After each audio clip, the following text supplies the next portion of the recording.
God damn! Hollow Knight! Silksong is here. It's a real game. Turns out they were right. They were just working on it. Nothing shady. It seemed rough for a few years. It was like, my goodness, this game doesn't exist. Hollow Knight Silksong review in progress. I guess they're going to be updating this review as they go. They gave 9.4 to the original Hollow Knight. Yeah, this game hasn't been given review copies. Like, everyone's playing at the exact same time. BBC are covering this.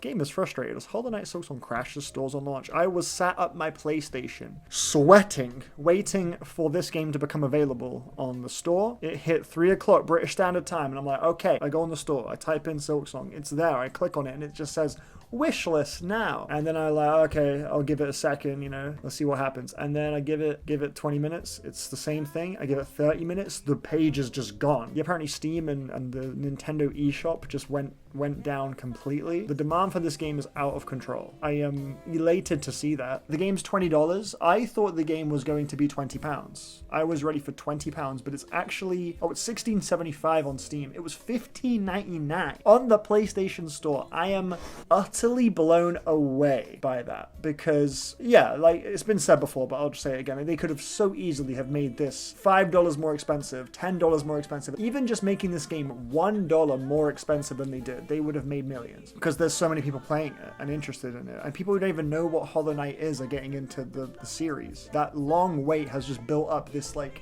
massive explosive burst of excitement, and I think the rollout for the game was a big part of that. It was just 2 weeks ago we got this trailer revealing the September 4th release date. That was just 2 weeks ago. Just like 2 months ago, this game was still in uncertain limbo. It's an extremely quick turnaround. Like I'm used to albums doing this, bro. New album in 2 weeks, new album next week. Like I'm used to that happening in music, not fucking games. That does not happen in games. You get the release date like 8 months in advance, or you'll get like a release window late 2025. Team Cherry have very much abandoned the rules, and I think that has caught people's attention and has actually been a very smart marketing technique. Team Cherry said that the reason that they took so long to make this game, in their words, was because we were just having so much fun making the game, and that's beautiful. Yeah, they took their sweet time, and I think they could afford to. The first game was such a hit. They were able to sustain that extended, development time. That's the crazy thing about a hit indie game. If you're one person, 2 people, 3 people making a game, I think it's like 4 or 5 people at Team Cherry. When your game makes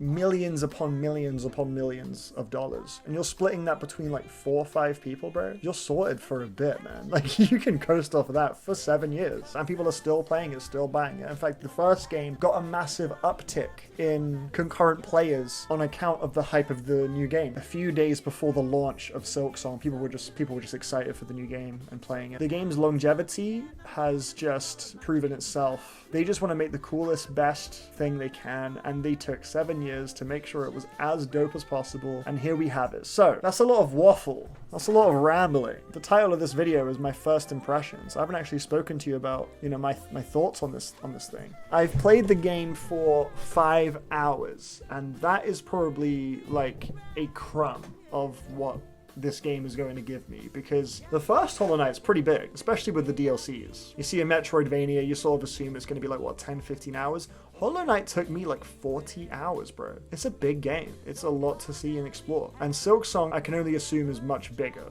So 5 hours probably isn't even close to enough time to give like a general assessment of how I'm feeling on the game or what I think of the game. All I can say is like what my experience has been so far. And it has been really good so far. I'm enjoying the game a lot. You pretty quickly fall into a very familiar Hollow Knight rhythm. You're going from room to room. You're seeing a brand new enemy for the first time. You're sussing out the moveset. You're just sort of taking it as it comes. You're looking around for secret areas. This game has not abandoned even slightly that core gameplay loop of Hollow Knight. That is 100% intact. However, I do think this game has very clearly been designed with fans of Hollow Knight in mind. People who live and die by Hollow Knight being great veterans of the first game are going to be right at home with Silksong. This game is very much clearly catered to them. The intro, the start, the opening sequence of Silksong, the first few areas, they're pretty labyrinthine. They loop back on themselves. They don't make their path of progression innately clear. This game is assuming you know what you're in for with this sequel, and the bosses and the challenges that you face early on are pretty intense for an early game sort of thing. There was one boss, I don't know if this is a spoiler, an early boss in the game called Lace. I loved this boss, by the way. I thought this was a fantastic... Thanks, Newgrounds. This boss took me like 4 attempts to beat. It wasn't too crazy. I feel like it would have taken me a lot more had I not played the first Hollow Knight, because Hollow Knight can be kind of intimidating in how much control it gives you from your movement, where you are at any given moment, the speed that things are happening. Like, you're so in the driver's seat at all times when you're controlling Hollow Knight, when you're playing it, and things are flying at you and you have the means to dodge it. You just have to read what's happening on screen in due time. You know, there is so much agency in every fight in the game. So when you're met with an enemy like Lace, who's very quick and speedy and kind of hard to predict at first, they can do these parry moves. I wonder if this boss fight clip will show what I mean by the parry move. Like, there's a attack where, yeah, you see that little like Smash Bros style counter. Like, this is the sort of thing that would appear in Hollow Knight maybe like 10 hours in, and I'm seeing this within the first 2 hours. Can you play Silksong without having played the first? Like, sure, as far as like story, context, stuff like that. Like, yeah, you're not going to be like lost or anything. You're going to know what's going on, but I do feel like this game kind of wears on its sleeve the fact that it was a DLC originally. Because normally DLC is like the goal is to, your target audience is established fans of the original game. And that's very much how I think this game introduces itself. As far as the new mechanics, they are really cool. This little vault move you can do, I'm getting a bit addicted to. This little thing, when you emerge from a ledge and you just quickly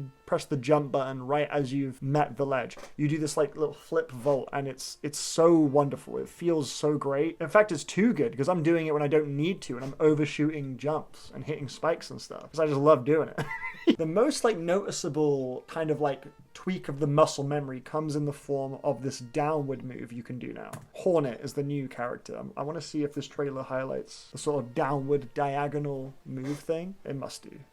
There you go. You saw it there. Yeah, that right there. That right there. You see that right there?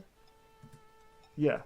That was it. When you press down and attack in the first Hollow Knight, you just maintain the same momentum, same speed, the same air position. You just attack below you. It's just like a little swipe. Like, quite often in Hollow Knight 1, you would like sneak in these cheeky little downward additional attacks as you're going over a boss just to get that little extra damage in. Hornet's move, your opponent needs to be kind of ahead of you, and then you need to like press down and attack. You've got to factor that in now, and at first I was like, what the hell? And I like this. I have a hard time getting the trajectory right. It's kind of a pretty slim window of like precision. There are these platforming challenges where you got to hit these like red blobs and you got to bounce off them, and you got to like initiate your bounce move before you're there because it's like diagonal. I was like, I don't know, I like the kind of comfort and reliability of just, oh, it's below me, so I just press down. It's just like, it's a bit easier to control in the first game. But that to me is another sign that this, with Silksong, it's like, okay, you played the first game, let me give you a new moveset, a new thing for you to overcome, you know, that's very foundational to the game, built into the fabric of your controls. Because I think one thing a sequel has the kind of task of doing is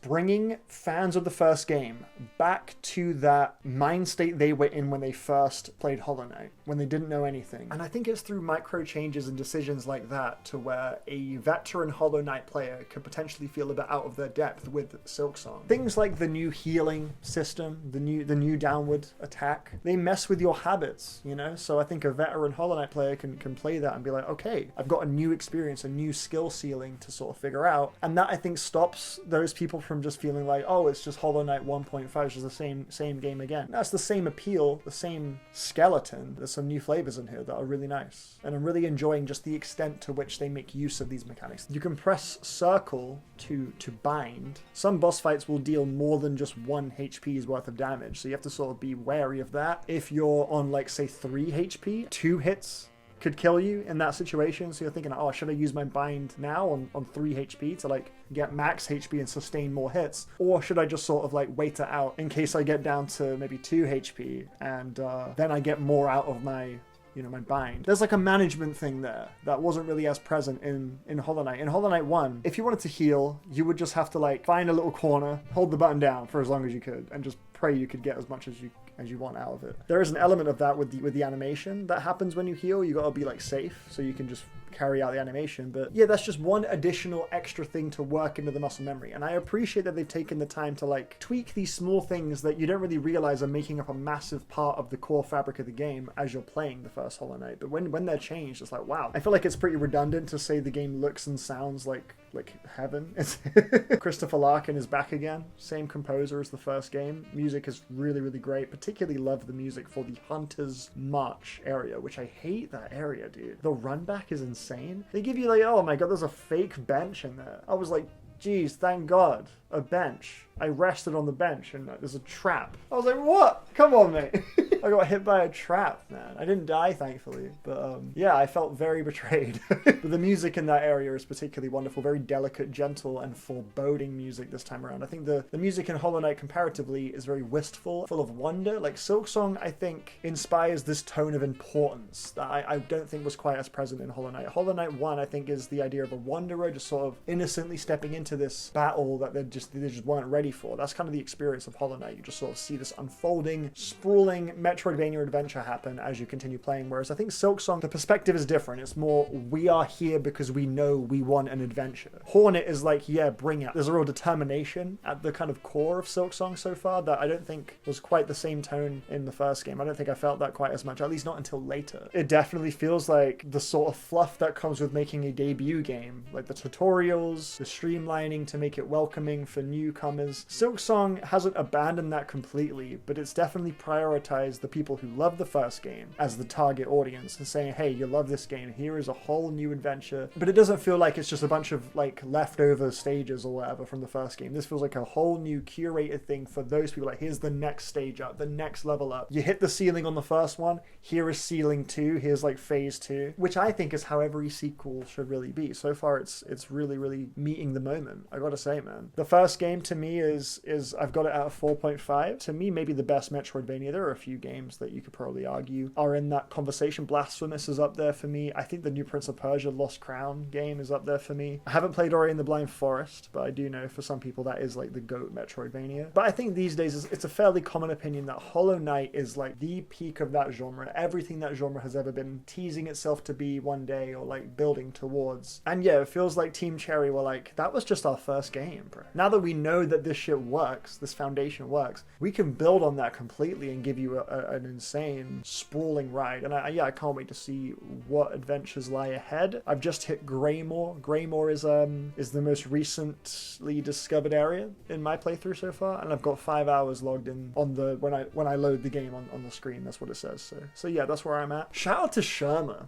Bro, Sherma is killing me laughing, saying you're the nicest gate I've ever met. She was trying to like sing the gate open. Silksong impressions are really good, man. I think this might end up being a high tier game this year. I think it's very likely going to end up in that Game of the Year conversation. It's been a pretty strong year for games. When I think of the Game Awards, I feel like Clair Obscur will be in that conversation. Donkey Kong will absolutely be in that conversation. Death Stranding 2 probably as well. Hollow Knight Silksong, that's 4. And there's 2 more slots? 6, right? Is it 5 or 6? I always forget. I feel like it's 6. Okay, so 2 more slots right now if they were to announce it now. You'd probably put Kingdom Come Deliverance 2 and Split Fiction. Prior to Silksong, I think Blueprints may have been in there as like the kind of token indie game pick, but Silksong is taking that for sure. You gotta keep in mind though, Ghost of Yotei is right around the corner. That's out in like a month. And assuming Ghost of Yotei is as fantastic as it looks, Kingdom Come Deliverance is the one that would be bumped out. Death Stranding 2, maybe, but I don't know, Kojima and Jeff Keighley are best mates. Kojima is just such an industry favorite for good reason, and that is a really good game. Death Stranding 2 is good. Worthy of a Game of the Year nomination, absolutely. Great work from Kojima Productions. One of the most original games I've played in a minute. I think I've ever played, honestly. So we got a champion that, 100%.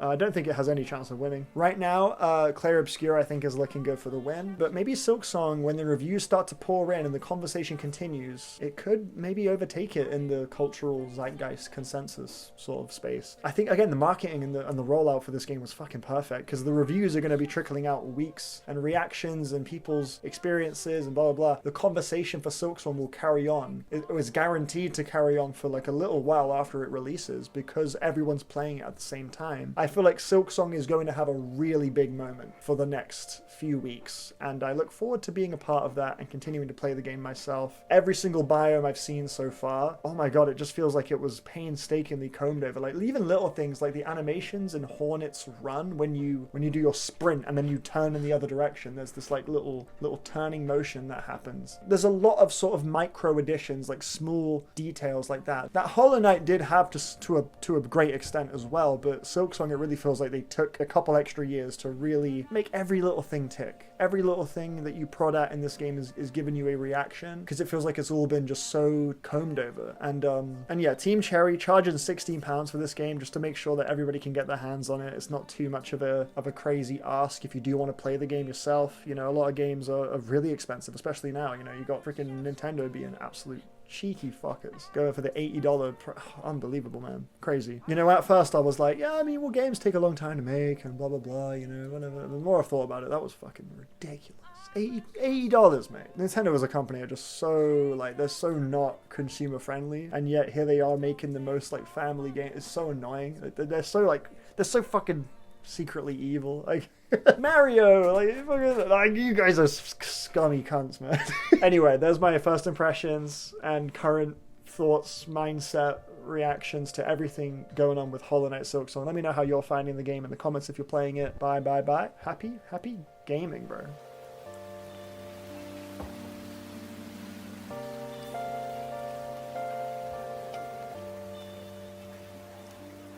I can't tell you how to see me in just a cage of